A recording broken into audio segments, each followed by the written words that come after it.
हाँ जी, सब खुश खैरियत से, सब ठीक ठाक है माशाल्लाह। ओके जी, ये हमारा जो कोर्स हमने बनाया है ये तकरीबन आधे घंटे की वीडियो है और ये वीडियो ज़रा डिफरेंट है। ये बेसिकली पुराने कोर्सेज हैं मेरे, ये आपके क्या नाम है, ब्लीचिंग, सिंजिंग, डिसाइजिंग, स्कावरिंग, मर्सराइजिंग, इन सबको एक जगह मर्ज कर दिया है। बहुत से लोग मुझसे कहते थे सर ब्लीचिंग की वीडियो देख के सर सिंजिंग कहाँ है और मर्सराइजिंग कहाँ है। यार एक तो सबसे पहले आप लोग ये चैनल को सब्सक्राइब कर लो तो सारी वीडियोस आपको मिल जाएंगी। दूसरी बात है ऑल इन वन प्लेस, सबको एक जगह कर दिया है ताकि आपकी कोई चीज़ मिस ना हो।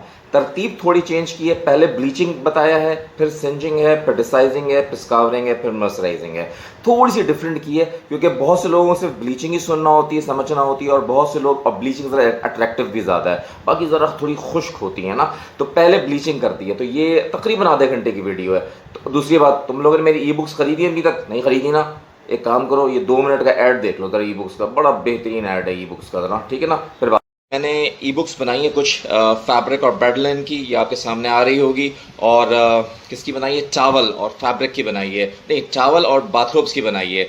ये बड़ी ज़बरदस्त ई बुक्स हैं, इसके अंदर सारे कॉन्सेप्ट्स बताए गए हैं। इसमें वाट, ब्रेड्थ एंड स्पेक्स, पर पिक कॉस्ट, साइजिंग कॉस्ट, फलाना ढिमाका, पीस लेंथ और ये और बेडिंग के सारे कंजम्पशंस वगैरह। और नॉट ओनली दिस में सारे मेंडिंग चार्जेस और सारे ट्रिम्स, स्पिन, स्टिचिंग चार्जेस वगैरह, चाहे वो तौलिए के हों या चाहे वो आपके फैब्रिक के हों, बेडलिन के हों, बाथरोब्स के हों, सारे इसमें कॉन्सेप्ट्स दिया। एक्सपोर्ट्स के बारे में बताया, फाइनेंस के बारे में बताया। बहुत ज़बरदस्त ई बुक्स हैं। इसके अंदर सिर्फ रिटन ट्यूटोरियल्स नहीं है बल्कि हर के अंदर देखें वीडियोस चल रही हैं। वीडियोस भी हैं, हर चैप्टर 10-12 चैप्टर्स हैं, सब के अंदर वीडियोस हैं। 1000 रुपये कॉस्ट है। अभी रमज़ान चल रहा है, 25% डिस्काउंट दिया हुआ है, 750 रुपीज़ कॉस्ट है एक बुक की। और आप सेपरेट भी ये बुक ले सकते हैं, लेकिन रमज़ान के बाद फिर ये वापस 1000 रुपये कॉस्ट हो जाएगी। तो गाइस को ख़रीदें। दूसरी बात, जिन लोगों को मेरी कंसल्टेंसी करनी है एक्सपोर्ट कस्टमर्स के हवाले से, जो अमेरिका, यूरोप, एशिया और अलग अलग मुल्कों के कस्टमर्स चाहते हैं उनको मिलें और वो अपना तौलिए का और अपैरल का, गारमेंट्स का, होम टेक्सटाइल का काम करें, उसके लिए हमारी 2 तरह की कंसल्टेंसीज हैं। जो कराची में रहते हैं उनके लिए तो बहुत आसान कंसल्टेंसी है। कराची मेरा DHA कराची के अंदर मेरा ऑफिस है, वो आइए और 3000 रुपये की कंसल्टेंसी लीजिए और फिर इंशाल्लाह हम आगे बढ़ेंगे। दूसरी चीज़ है जो कराची में नहीं है और उनके लिए हमारी ऑनलाइन कंसल्टेंसी है जो जूम के ऊपर हम करते हैं, 2500 रुपये उसकी फ़ीस है। सो गाइज़, ये मेरा एक छोटा सा इंट्रोडक्शन था। मेरा नुमान अहमद है, टेक्सटाइल ट्रेनर हूँ। ऑल ओवर द वर्ल्ड मैंने एक्सपोर्ट किए, तकरीबन तमाम मुल्कों में एक्सपोर्ट की हुई है। $15 मिलियन पर मंथ के लिहाज से मेरी एक्सपोर्ट गई हैं। ऑलमोस्ट 20 साल में तो तकरीबन $300 मिलियन की एक्सपोर्ट हो गई होंगी। पाकिस्तानी रुपये में बोले तो तकरीबन 5000 करोड़ रुपए की एक्सपोर्ट्स तो की हुई हैं। हाँ जी, आज हम क्या डिस्कस करेंगे? ब्लीचिंग के बारे में, ब्लीचिंग प्रोसेस के बारे में। वैसे तो हमने ये सिंजिंग और ये डिसाइजिंग और स्कावरिंग और मॉइस्चराइजिंग कर लिया है, लेकिन अब आता है ब्लीचिंग प्रोसेस। ब्लीचिंग प्रोसेस बड़ा इंपॉर्टेंट प्रोसेस है, यू नीड टू अंडरस्टैंड। मैं कोशिश करूंगा कि बगैर टेक्निकल हुए मैं जितना मैक्सिमम ब्लीचिंग आपको बता सकता हूँ वो बताऊंगा आपको। अच्छा जी, सबसे पहले अब आप ये जितने कोर्सेज हैं ये आप जरा कंप्लीट करके आइए ताकि आपको जरा सही मजा आए ब्लीचिंग के बारे में। अब स्टार्ट करते हैं ब्लीचिंग। देखो, ब्लीचिंग की जब हम बात करते हैं ना तो हमारे जहन में एक बात आती है कि हम कपड़े को वाइट कर रहे हैं या हम उस पर वाइट कलर कर रहे हैं। ऐसा कुछ नहीं है, क्लियर बता रहा हूँ। ब्लीचिंग का कोई ताल्लुक वाइट करने से नहीं है, अलबत्ता वाइट होने से जरूर है। बड़ी अजीब सी बात बताई है, वाइट करने से नहीं है लेकिन वाइट होने से है। बताता हूं मैं आपको कैसे। देखो, ब्लीचिंग में क्या होता है, ब्लीचिंग में कोई वाइट कलर नहीं किया जाता ब्लीचिंग में, बल्कि ब्लीचिंग के अंदर ये किया जाता है कि उसको एक खास तरीके से, वो जो होता है ना केमिकल, क्लोरीन, हाइड्रोजन पेरोक्साइड वगैरह, इनसे इस तरह से वॉश किया जाता है कि उसके अंदर जो कलर मैनेजमेंट का सिस्टम है वो खत्म कर दिया जाता है और उसका नेचुरल कलर जो होता है व्हाइट रंग का वो बाहर आ जाता है, इसलिए आपको वो व्हाइट नजर आता है। अब मैं आप लोगों को कुछ समझाता हूँ या समझने की कोशिश कीजिएगा, बहुत इंपॉर्टेंट। ये आपने जिसे कहते हैं ना पिगमेंट्स होते हैं ना, पिगमेंट्स बेसिकली इनसॉल्युबल। छोड़ यार, तुम लोग पिगमेंट में कंफ्यूज जाओगे। पिगमेंट्स करते हैं डाइंग और प्रिंटिंग में। अभी रुक जाओ, एक काम करो, पिगमेंट से भी हट जाते हैं। सही है। देखो, सबसे पहले मैं तुम्हें एक चीज समझाता हूँ। इंसान की बॉडी है ना, जैसे ये बॉडी है इंसान की, इस बॉडी के अंदर बहुत से फंक्शंस हैं। मेरी आंखों का फंक्शन देखना है, नाक का फंक्शन सांस लेना है, सूंघना है, जबान का फंक्शन बोलना है, लंग्स का फंक्शन क्या है, सांस लेना है, दिल का फंक्शन पंप करना है। अलग अलग अलग फंक्शंस है ना। इसी तरह जो कॉटन, कपास का फाइबर का सेल का मॉलिक्यूल, वो जो अंदर की मॉलिक्यूल होता है ना, वो मॉलिक्यूल तो पता है ना क्या होता है, बेसिक साइंस है, वो बहुत सारे एटम मिलके वो एक मॉलिक्यूल बनाते हैं, वो यार खुद फिर इंटरनेट में देख लेना, ठीक है ना। जो बेसिक मॉलिक्यूल है, उस मॉलिक्यूल का एक डिपार्टमेंट होता है, जैसे इंसान की बॉडी का डिपार्टमेंट है, आंख है, कान है, अलग अलग फंक्शंस हैं। उस मॉलिक्यूल का फाइबर, मैं कपास की बात कर रहा हूं, कपास का फाइबर, फाइबर का सेल, सेल का मॉलिक्यूल, मॉलिक्यूल का एक फंक्शन होता है, फंक्शन पूरा वो इंटर रिलेटेड होता है, एक से दो, दो से तीन, तीन से चार। जैसे मैं तुम्हें मिसाल देता हूँ, बिजली है ना हमारे घर में कैसे आती है, पहले वो वापडा वाले देते हैं, वो के इलेक्ट्रिक वालों को, के इलेक्ट्रिक वाले वो फीडर को देते हैं, फीडर वाले सब फीडर को देते हैं, होते होते होते हम तक आती है ना, एक कनेक्शन बना हुआ है ना, इसे मॉलिक्यूल सिस्टम, मॉलिक्यूल्स बेसिकली एक सिस्टम ऑफ कनेक्शन के अंदर चलता है। आप देखो इसकी शक्ल भी ऐसे कनेक्शन कनेक्शन जैसी होती है। इसके अंदर एक चीज होती है क्रोमोफोर, क्या होती है, हाँ सही नाम लिया मैंने, क्रोमोफोर। क्रोमोफोर क्या करता है, क्रोमोफोर जो है इसका कलर मैनेजमेंट संभालता है, क्रोमोफोर इसका कलर मैनेजमेंट संभालता है। जैसे मैं आपको एक मिसाल देता हूं, आपकी जो आंखें देख रही हैं, आप बहुत से कलर्स देख रही हैं, कुछ लोग होते हैं कलर ब्लाइंड होते हैं, पता है ना आप लोगों को कि वो कुछ कलर्स नहीं देख पाते, क्योंकि उनका माइंड का वो एरिया जो कलर जनरेट करता है, जो कलर बनाता है, वो कुछ कलर्स के में डिसेबल हो जाता है, इसलिए आप कलर नहीं देख पाते। कॉमन सेंस की बात, यहां मैंने बिल्कुल बेसिक बात आपके सामने की है, ठीक है।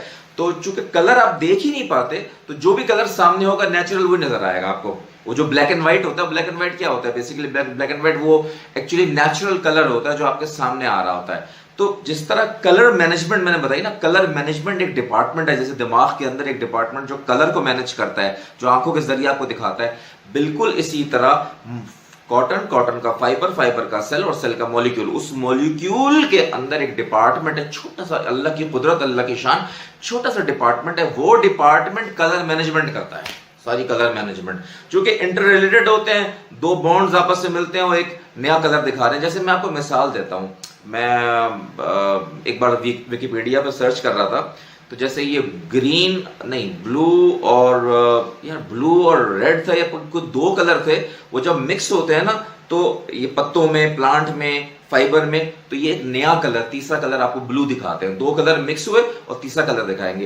देखो बेसिकली इनकी बॉन्डिंग होती है, बॉन्डिंग से ये आपको एक नया कलर जनरेट करके दिखाएंगे। यार इतना टेक्निकल में नहीं जाओ, आपने टेक्सटाइल इंजीनियर नहीं बनना है, बेसिक टेक्सटाइल नॉलेज लेनी है। मैं आपको बेसिक टेक्सटाइल देना चाहता हूँ।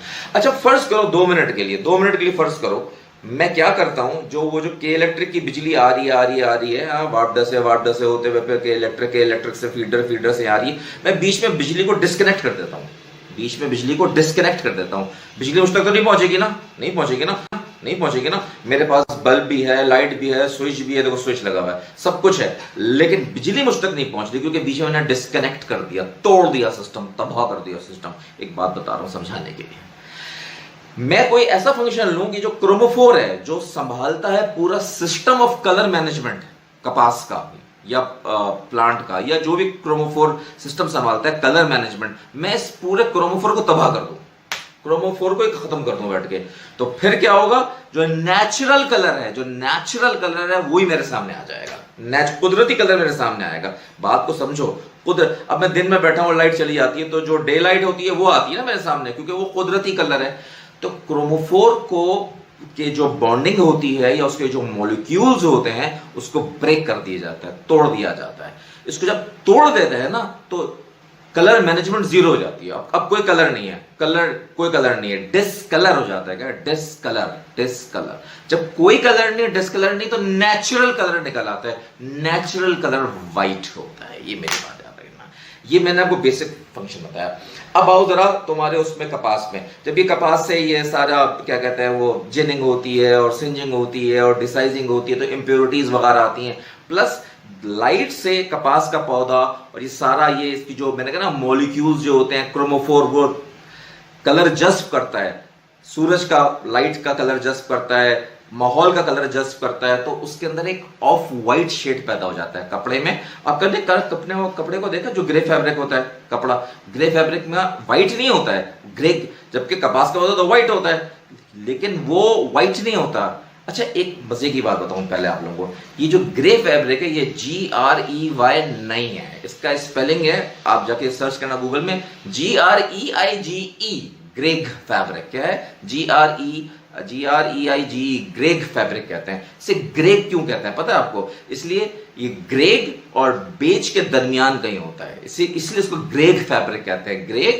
ग्रे प्लस बेज, इनके बीच में कहीं होता है ये कलर, इससे ग्रे फैब्रिक कहते हैं। तो ये फैब्रिक के अंदर से जो क्रोमोफोर वाला जो सिस्टम है ना, जो पंगा है, जो कलर बनाता है, इसको तोड़ दो, तबाह कर दो क्रोमोफोर को। उसको कैसे करते हैं? ये क्लोरीन यूज करते हैं या हाइड्रोजन पेरोक्साइड यूज करते हैं। यार ये बहुत 20 साल पहले की बात है, मैं सच्ची बात है मुझे याद नहीं, मेरा ख्याल है हाँ हाइड्रोजन पेरोक्साइड यूज करते हैं। वही हाइड्रोजन पेरोक्साइड तो और भी जगह यूज करते हैं, मेरा ख्याल है वो शायद वो दांतों को साफ करने में भी कभी कभी यूज करता है, अगर मैं गलत नहीं हूं तो हाइड्रोजन पेरोक्साइड में इसको डिप करते हैं, इसको ले जाते हैं, उसके पानी में मिक्स करते हैं, उससे इसकी जो कलर मैनेजमेंट है क्रोमोफोर वो तबाह और बर्बाद हो जाता है, खत्म हो जाता है। इसके दो प्रोसेस होते हैं, अगर मैं गलत नहीं हूं तो एक प्रोसेस है ऑक्सीडेटिव, एक प्रोसेस होता है रिडक्टिव। ऑक्सीडेटिव और रिडक्टिव। ऑक्सीडेटिव में क्या होता है, जो बॉन्डिंग होती है ना वो तबाह कर देते हैं, वो हटा देते हैं। जैसे मैंने बताया कि इलेक्ट्रिक की लाइट आ रही है तो बीच से मैं फीडर से लाइट ही बंद कर दूं, बस खत्म, कलर का चक्कर ही खत्म। अब जो नेचुरल कलर है वो व्हाइट है, वो सामने आ जाएगा। रिडक्टिव, अगर मैं गलत नहीं हूं तो बॉन्डिंग तो खत्म नहीं होती, लेकिन किसी एक कलर की मैनेजमेंट खराब कर देते हैं या उसमें कोई कलर ऐड कर देते हैं। अब दफा करो ना, तुम्हें क्या करना, ऑक्सीडेटिव रिडक्टिव देखो, तुम्हें इंजीनियर थोड़ा नहीं बनना है, तो मैं बता रहा हूं। अच्छा अब मैं याद रखना, ब्लीचिंग क्या है फिर समझ लो। ब्लीच करना व्हाइट करने को नहीं कहते, व्हाइट होने को कहते हैं। होता रिजल्ट व्हाइट है, लेकिन कैसे? इसलिए जो ब्लीचिंग क्रीम है होती है, ब्लीचिंग क्रीम वो बेसिकली आपको कोई व्हाइट पेंट नहीं कर रही है मुंह पे, ना व्हाइट मेकअप कर रही है। आपकी जो अंदर के फैट्स हैं, ऑयल्स है, चेहरे के जितनी भी उसमें जो चीज आपको डार्कन कर रही है उसको धो देती है। जब आप अच्छी तरह ये ब्लीचिंग क्रीम से मुंह धोते हो तो आप गोरे गोरे लगते हो। लोग कहते हैं भाई माशाल्लाह गोरे लग रहे हैं, भाई क्या बात है। वो गोरा क्यों लग रहे हो कि आपने व्हाइटनिंग नहीं की है, आपका नेचुरल कलर उभर के सामने आ रहा है। ठीक है, तो ये ब्लीचिंग प्रोसेस है। इसको मेरा ख्याल है केयर पे करते हैं, थर्मोसोल पे नहीं होती, केयर पे होती है, विंचो पे होती है, शायद पैड बैच वगैरह पे होती है, अलग अलग मशीनों पे होती है। तो भाई बेसिक मैंने आपको ब्लीचिंग प्रोसेस बता दिया कि ये ब्लीचिंग प्रोसेस है। अब इंशाल्लाह अगला हम एक कोर्स और बनाएंगे, उसमें ये डिसाइजिंग, सिंजिंग, स्कावरिंग वगैरह के जो बेनिफिट्स हैं, इससे फायदा क्या होता है, मर्सराइजिंग से क्या फायदा, वो बनाएंगे। लैब टेस्टिंग बनाएंगे। हमारा इंशाल्लाह दिसंबर 2020 में ब्लीचिंग पूरा कंप्लीट हो जाएगा। गाइज ये मेरे यूट्यूब का चैनल है, इसे लाइक करें, सब्सक्राइब करें हैं, और वायरल कर दो यार, एकदम मुझे मशहूर कर दो एकदम दुनिया भर में। क्या ख्याल है? ठीक है ना, दुनिया में बहुत जगह देखा जा रहा है। I am very happy. और आप लोग अपना खास ख्याल रखिए, कोरोना फिर फैल रहा है भाई, एकदम अपना खास ख्याल रखिएगा। ठीक है, ओके जी, आप लोगों को बहुत मजा आता है, कमेंट जरूर किया करें। अच्छा जी, आज का हमारा कोर्स है, क्या कोर्स है हमारा? वीविंग का कोर्स, नहीं सॉरी, प्री ट्रीटमेंट का कोर्स है। प्री ट्रीटमेंट हमारा कॉटन हो चुका है, जिनिंग हो चुका है, स्पिनिंग हो चुका है और वीविंग हो चुका है। ये तकरीबन 9 कोर्सेज में हुआ है। ये पूरी आपके सामने लिस्ट आ रही है।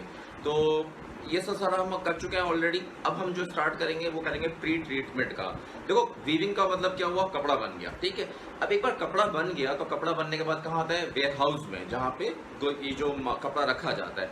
लेकिन यहाँ से डायरेक्टली जो है ना, डाइंग किसे कहते हैं? कपड़े को रंगने को। प्रिंटिंग तो आपको पता है किसे कहते हैं। ये स्टिचिंग, ये डायरेक्ट नहीं जाता, इसके बीच में एक होता है प्री ट्रीटमेंट। प्री का मतलब पहले और ट्रीटमेंट का मतलब ट्रीटमेंट, के कपड़े को कुछ ट्रीटमेंट से गुजारते हैं। कौन सी ट्रीटमेंट है कि जो प्री ट्रीटमेंट का मतलब क्या हुआ, डाइंग से पहले, प्रिंटिंग से पहले एक ट्रीटमेंट दी जाती है। तो वो प्री ट्रीटमेंट क्या होती है, इसके बारे में थोड़ी सी आज बात करेंगे।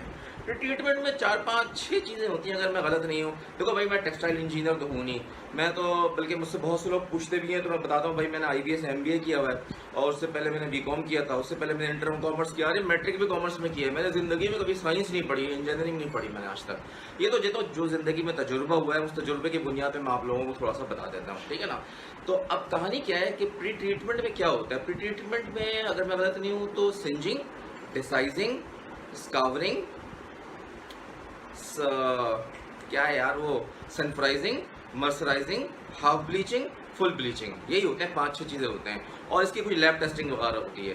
तो इंशाल्लाह नवंबर 2020 के अंदर ये निपटा देंगे इंशाल्लाह, पूरी कोशिश यही होगी। तो हम स्टार्ट करने जा रहे हैं प्री ट्रीटमेंट। प्री ट्रीटमेंट का पहला प्रोसेस क्या है, वो है अपना सिंजिंग। सिंजिंग क्या होता है? सिंजिंग वर्ड निकला है सिंज से। सिंज का मतलब होता है जलाना, हाँ बाकायदा आग में जलाना। ठीक है ना, वो आग। तो आग में जलाने का नाम होता है सिंजिंग। कपड़े को आग के ऊपर से गुजारते हैं। क्यों भाई, तुम लोगों की आंखें ऐसे फटी की फटी क्यों रह गई? कपड़े को वाकई आग पे से गुजारते हैं, मैं मजाक नहीं कर रहा। देखो होता क्या है, ये जो कपड़ा है ना, आपने अगर मेरे सारे कोर्स देखे हुए हो स्पिनिंग, वीविंग वगैरह, कॉटन वगैरह के, तो आपको पता लगा ये जो फाइबर होता है, फाइबर, स्टेपल फाइबर, इसके रेशों से ये मिल मिल मिल मिल मिल के ये कपड़ा स्पिन होता है, धागा बनता है, इससे कपड़ा बनता है। जो रेशे होते हैं ना, रेशे वो कंप्लीटली लिपटते नहीं है। अब भाई मैं पीछे नहीं जा रहा यार, वो आप स्पिनिंग का कोर्स देख लो, उसमें आपको मिल जाएगा सब कुछ, कि कैसे धागा बनता है, कैसे रेशा लिपटता है, वो सारा कुछ बताया है उसके अंदर। इसमें रिंग स्पिनिंग में बताया है, एयरजेट स्पिनिंग में बताया है, और ये ओपन एंड स्पिनिंग में बताया है। बेसिकली धागा लिपटता है, धागा लिपटता है।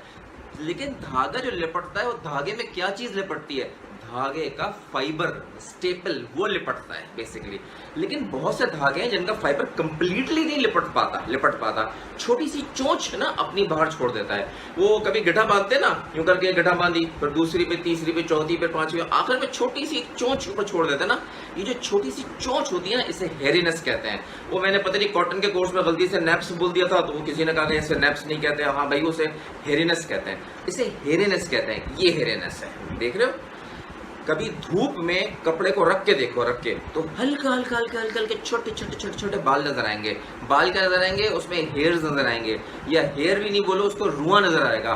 ये नजर आ रहा है, इससे कहते हैं हेरीनेस। जो फाइबर कंप्लीटली नहीं लिपट सका, नहीं जम सका, वो अपनी थोड़ी चोंच छोड़ देता है, इसको मैग्नीफाई करते हैं। देखो ये ऐसा होता है, नजर आ रहा है? ये ऐसा होता है, नजर आ रहा है? ये ऊपर ऊपर नजर आ रहा है, इस साइड साइड नजर आ रहा है, ये बाहर निकल रहा है। तो क्या वो कंप्लीटली नहीं लिपट सका, इसलिए थोड़े से अपने फाइबर बाहर छोड़ देता है। कपड़ा जब बनता है ना, तो कपड़े में इसका इफेक्ट इस तरह आता है। ये देखो, नजर आ रहा है? नजर आ रहा है? ये नजर आ रहा है? ये इस तरीके से भुर बन जाता है। अच्छा, वैसे तो बज़ाहिर मेरी अपनी अपनी ज़हनियत ये कहती है इसमें कोई ऐसा मसला है नहीं भाई, इसको आप आगे डाइंग में दूसरे प्रोसेस के लिए भेज दो। लेकिन इसको जलाया जाता है। आग, ये देख रहे हो, आग देख रहे हो? ये आग का बर्नर है, इसके ऊपर से यूं स्पीड से गुजारा जाता है। नजर आ रहा है? ये देख रहे हो? ये देख रहे हो? देखो, पहले देखो गौर से। अरे मुझे नहीं देखो, मैं खूबसूरत आदमी हूँ, माशाल्लाह माशाल्लाह। इसको देखो, हाँ ये देखो, नजर आ रहा है? क्या हो रहा है? कपड़ा आग पे से गुजर रहा है। तो जो इसके जो छोटे छोटे रुएं थे ना, वो जो रुएं, कौन से? ये वाले रुएं देख रहे हो? ये इसमें, ये देखो, जल रहे हैं, जल रहे हैं, जल रहे हैं। नजर आ रहा है? जल रहे हैं, जल रहे हैं, ये जल रहे हैं। तो उससे सब जल के निकल जाता है, कपड़े में स्मूथनेस आ जाती है, एकदम स्मूथ कपड़ा हो जाता है। आज की जो हमारी वीडियो है, इट्स रिगार्डिंग डिसाइजिंग और स्कार्विंग। ठीक है जी, पहले हमने सिंजिंग किया था, ये प्री ट्रीटमेंट का पार्ट नंबर 2 है, डिसाइजिंग और स्कार्विंग। अच्छा जी, डिसाइजिंग क्या है? आपको याद है हमने एक काम किया था वीविंग में, ये देखें, नहीं, साइजिंग क्या था? साइजिंग क्या होता है, मैं हल्का सा रिपीट कर देता हूँ। क्लफ लगाना, किसको? यार्न को। जो वार्प के यार्न होते हैं उनको क्लफ लगाया जाता है, स्टार्च लगाया जाता है, अरारूट लगाया जाता है मजबूत करने के लिए। यार ये पूरा कोर्स है, नजर आ रहा है ना आपको? ये पूरा कोर्स आप कर लो, आपको आइडिया हो जाएगा कि क्या है। वैसे मैंने ये वाला कोर्स जो है इसके एंड में, वीडियो के एंड में भी लगा दिया है, ताकि आप लोगों को कोई कंफ्यूजन ना हो। अच्छा, डिसाइजिंग क्या है? साइजिंग का मतलब हुआ धागे पे क्लफ लगाना। डी साइज, क्लफ उतारना, ठीक है। अच्छा, साइजिंग और डिसाइजिंग, जैसे वर्ड होता है ना, अटैच का मतलब जुड़ना, तो जब डी लगा देते हैं डिटैच, तो मतलब अलग होना। इसीलिए साइजिंग मतलब क्लफ लगाना, डी साइजिंग मतलब क्लफ उतारना। अच्छा, क्लफ उतारते क्यों है? रीजन क्या है क्लफ उतारने का?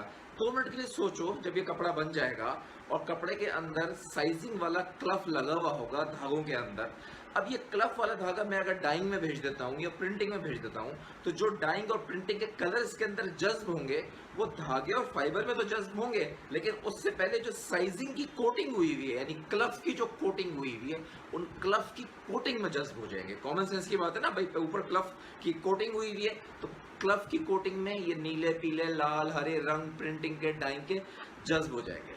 अब जब हम कपड़ा धोएंगे तो क्लफ तो निकलेगा, क्लफ तो कोटिंग हुई हुई है, जब कोटिंग तो निकलेगी धुलने में, जैसे ही ये कोटिंग क्लफ की निकलेगी, साथ रंग भी निकल जाएगा। तो इसलिए क्लफ पहले उतारना जरूरी है, तो इसको कहते हैं डिसाइजिंग। साइजिंग क्लफ लगाना, डिसाइजिंग क्लफ उतारना। अच्छा, इसको कैसे उतारेंगे क्लफ? आप 2 मिनट सोचो। मैं अगर घर में हूँ और मेरे अगर कुर्ता शलवार में या मेरे शर्ट में क्लफ लगा हुआ हो, मैं कैसे उतारूंगा? स्टार्च को कैसे उतारूंगा? नॉर्मल तरीका क्या है? धोऊंगा उतर जाएगा? नहीं, धोने से कंप्लीटली क्लफ नहीं उतरता। कभी देखना फिर भी उसमें सख्ती मौजूद होती है। गर्म पानी लूँ, गर्म पानी में डिप करूँ, डिप करूँ, डिप करूँ, डिप करूँ, डिप करूँ, डिप करूँ, तो क्या होगा? आहिस्ता आहिस्ता जो उसका क्लफ है कपड़े का, वो आहिस्ता आहिस्ता पानी के अंदर डिजोल्व होता जाएगा और पानी के अंदर आ जाएगा। और पानी में हल्का दूधिया वाइटनिंग कलर हल्का हल्का आ जाएगा। ये वाइटनिंग कलर जो है, ये स्टार्च है जो निकल गया है कपड़े में से, गर्म पानी में डाला जाता है। तो ये तो मैंने आपको एक देसी तरीका बताया है इसका क्लफ निकालने का। अब इसको मशीन में ले जाते हैं, ये देखें, ये देखें, मशीन में जब ये जाता है तो मैकेनिकल वे में ये गर्म पानी में जाता है, डिजोल्व होता है, बार बार निकलता है और सारा क्लफ निकल जाता है। अब क्लफ निकल जाता है तो क्या होता है कि कपड़ा जो है अपनी बेसिक रॉ फॉर्म में आ जाता है। अब इसको पे डाइंग करो, प्रिंटिंग करो, अब कोई मसला नहीं है। ये बेसिक डिसाइजिंग है, कलर डिसाइजिंग कुछ नहीं। अब आ जाओ स्कार्विंग पे। देखो, ये जो कपास का पौधा होता है ना, कुदरती तौर पर नेचुरल वे में इसके अंदर ऑयल्स होते हैं, फैट्स होते हैं, वैक्स होता है।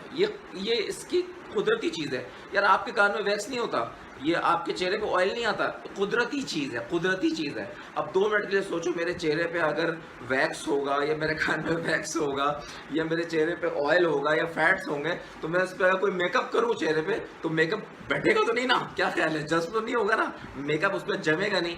तो इसके कपड़े के अंदर में, कपास में और कपड़े में, यानी कपास और कपास पर जो कपड़ा बना, यार्न बना और कपड़ा बना, उसके अंदर जो ऑयल्स, फैट्स होते हैं और क्या होता है, वैक्सेस होते हैं, उसको निकालना होता है। मेरा ख्याल है वो कास्टिक वास्टिक उसमें, देखो यार टेक्निकल तो मैं हूँ नहीं, मैंने पहले बताया आपको, तजुर्बे की बुनियाद पर सारी कहानी होती है मेरी। तो उसमें वो कास्टिक एजेंट वगैरह यूज़ करते हैं। वो कास्टिक एजेंट मेरा ख्याल है वही होता है जो डिटर्जेंट में होता है, जो साबुन में होता है, उससे रगड़ के ना निकालते हैं। उसका ये बेसिक प्रोसीजर, ये देख लें, ये स्कार्विंग का प्रोसीजर है, इसमें डाल के निकालते हैं। तो इससे सारे ऑयल्स, वैक्सेस और क्या है वो आपके फैट वगैरह निकल जाता है। अब कपड़े पे करो डाइंग, प्रिंटिंग, बेहतरीन डाइंग, बेहतरीन प्रिंटिंग। ये देखो क्या डाइंग है, क्या प्रिंटिंग है, क्या स्मूथनेस है, ये आ जाती है। ठीक है जी, ये हमारा डिसाइजिंग स्कार्विंग हो गया। अगला कोर्स इंशाल्लाह मर्सराइजिंग, सनफ्राइजिंग, उसके बाद फिर ये ब्लीचिंग वगैरह करेंगे, bleaching, half bleaching, full bleaching, laboratory testing, पर आखिर में इसके बेनिफिट्स वगैरह करेंगे। 4-5 मिनट निपटा देंगे। ये मेरा यूट्यूब का चैनल है, इसको लाइक करें, सब्सक्राइब करें भाई, अपने दोस्तों में शेयर करें, लोगों में शेयर करें। मैं हमेशा कहता हूँ मुझे मशहूर करो भाई, क्या ख्याल है? आप लोगों के साथ बहुत मजा है, कमेंट जरूर किया करो, कमेंट जरूर। अच्छा जी, आज का हमारा टॉपिक है mercerising. Let me be very honest, मैं मर्सराइजिंग को स्किप करना चाह रहा था, मर्सराइजिंग और सनफ्राइजिंग को, क्योंकि इसके अंदर ज़रा केमिस्ट्री इन्वॉल्व हो जाती है, साइंसेज इन्वॉल्व हो जाती है, और आपको पता है कि मैं टेक्निकल हूँ नहीं, ना ही मैं टेक्निकलिटीज़ में जाता हूँ। लेकिन अगर ये नहीं करेंगे ना, तो प्री ट्रीटमेंट का जो हमारा प्रोसेस है या वेट प्रोसेसिंग का प्रोसेस है, वो हमारा प्रॉब्लम में आ जाएगा, उसमें स्किप हो जाएगा। इसलिए मुझे मजबूरन थोड़ी सी टेक्निकलिटीज़ में आना पड़ेगा मर्सराइजिंग के अंदर। अच्छा जी, मर्सराइजिंग क्या है? सबसे पहले मैं आपको एक चीज़ दिखाना चाहता हूँ। ये देखें, ये देखें, नज़र आया आपको? दोनों कैसे शाइन कर रहे हैं, शाइनिंग आ रही है, नज़र आ रहा है आपको? कितना शाइन मार रहे हैं ये दोनों बेड सेट्स हैं। ये जो शाइननेस आती है ना, शाइननेस, ये शाइननेस कोई आम प्रोसेस से नहीं आती। इसके लिए एक प्रोसेस है जिसे मर्सराइजिंग कहते हैं। लेकिन मर्सराइजिंग के प्रोसेस के लिए करना क्या पड़ता है? पूरी की पूरी केमिस्ट्री चेंज करनी पड़ती है। जो बेसिक केमिस्ट्री होती है ना, मॉलिक्यूल्स केमिस्ट्री, सेल, सेलुलोज जो होता है ना, ये सब का सब चेंज करना पड़ता है, और उसको आर्टिफिशियली चेंज करते हैं यूजुअली कॉटन फाइबर या कॉटन फैब्रिक्स के अंदर। ये बात मैं कर रहा हूँ मैं आपके। अब होता क्या है, इसको ज़रा समझ लें। सबसे पहले जो इसका बेसिक सेलुलोज होता है, पहले तो आप पता है ना आपको, ये हर चीज़, इंसान है या आपके प्लांट्स हैं, जानवर हैं, सब सेल्स हैं, इसके अंदर सेल से बने हुए हैं। ये तो मेरा ख्याल है बेसिक साइंस है, बेसिक बायोलॉजी है। तो बायोलॉजी के 2 शाखें हैं, एक है बॉटनी, एक है जोलॉजी। तो जो बॉटनी आती है उसमें प्लांट्स वगैरह आते हैं। तो ये जो सेल्स होते हैं ना, सेल्स, इसकी जो सेल की वॉल होती है, सेल की वॉल, सेल की वॉल नजर आ रही है, इसे कहते हैं सेलुलोज। क्या कहते हैं? सेलुलोज। ये जो है ना, जो कपास होती है, कपास की एक्चुअली शेप ये होती है, देखें, इसे कहते हैं बीन शेप। ये जो बीन्स होते हैं ना, ये बीन शेप होती है एक्चुअली। अब इस शेप में इसके अंदर वो लस्टर या वो शाइननेस ये वो खूबसूरती नहीं आती, या डाइज जो होती हैं वो इतना पेनिट्रेट करना या चिपकना या एडहेयर करना उसमें नहीं होता कि अगर इसकी हम शेप चेंज करें तो बहुत फ़र्क पड़ सकता है। तो हम इसकी बेसिक केमिस्ट्री चेंज करते हैं। इसमें हम क्या करते हैं कि इसको कुछ देर के लिए हम एक केमिकल प्रोसेस से गुजारते हैं। मेरा ख्याल है वो भी कास्टिक ही होता है, लेकिन अगर मैं गलत नहीं हूँ यार, ये पता नहीं 20-22 साल पहले के एक्सपीरियंसेस हैं। सोडियम हाइड्रोक्साइड, याद आ गया, सोडियम हाइड्रोक्साइड में कोई 4-5 मिनट के लिए इसको डिप करते हैं। हाँ, याद आ गया। और जब सोडियम हाइड्रोक्साइड में इसको डिप करते हैं तो इसके जो स्ट्रक्चर है ना, जो सेल का स्ट्रक्चर है, वो चेंज होना शुरू हो जाता है।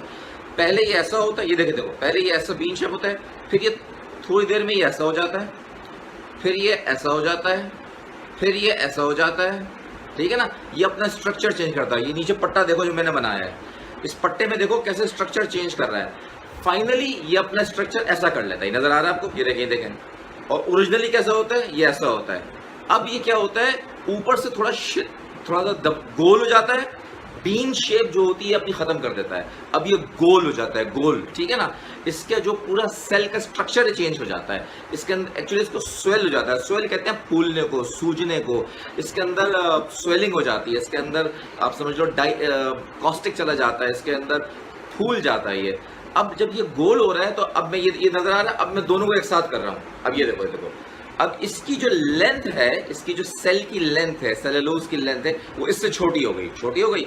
इसका मतलब है कि जो बेसिक केमिस्ट्री स्ट्रक्चर है वो छोटा हो गया। ये यूं भी छोटा हुआ, और सेल्स सारे कोई यूं थोड़ी रखे होते हैं वर्टिकली, कभी हॉरिजॉन्टली भी होते हैं, कुछ यूं भी होते हैं, कुछ यूं भी होते हैं। तो यूं भी तो छोटा हो रहा है, जो सेल यूं रखने के बजाय जो सेल यूं पड़ा हुआ है या यूं पड़ा हुआ है, वो भी छोटा हो रहा है। उससे क्या हुआ कि जो बेसिक केमिस्ट्री है वो उसकी चेंज हो रही है और सेल अंदर जा रहा है। बात समझ आया?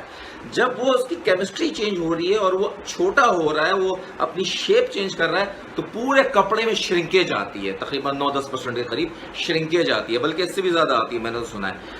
मुझे एग्जैक्ट याद नहीं है, लेकिन श्रिंकेज हैवी आती है। इस श्रिंकेज को बचाने के लिए इस तरह की ये देख रहे हो बेल्ट, इस बेल्ट पे इसको खींचा जाता है ताकि श्रिंक ना हो। इसमें इतनी हैवी, देखो आप उसका पूरी केमिस्ट्री चेंज कर रहे हो, आपने उसका पूरा सेल का स्ट्रक्चर चेंज कर दिया, आपने उसका पूरी बायोलॉजी चेंज कर दी, तो जाहिर बात है उसके जिसामत पर यकीनन फर्क आना चाहिए, कॉमन सेंस की बात है। तो वो श्रिंक मारता है कपड़ा बहुत ज़्यादा। उस श्रिंकेज को कंट्रोल करने के लिए आप उसे खींचते हो, इस तरह कन्वे, ये बेल्ट्स लगी हुई ना, देख रहे हो, इस तरह से खींचते हो, उसको खींच के रखते हो। तो इससे क्या होता है, अब जब इसके अंदर अपनी शेप चेंज की, बीन शेप से ये इस शेप गोलाई में आया, तो इसके अंदर लस्टर आना शुरू हो जाता है।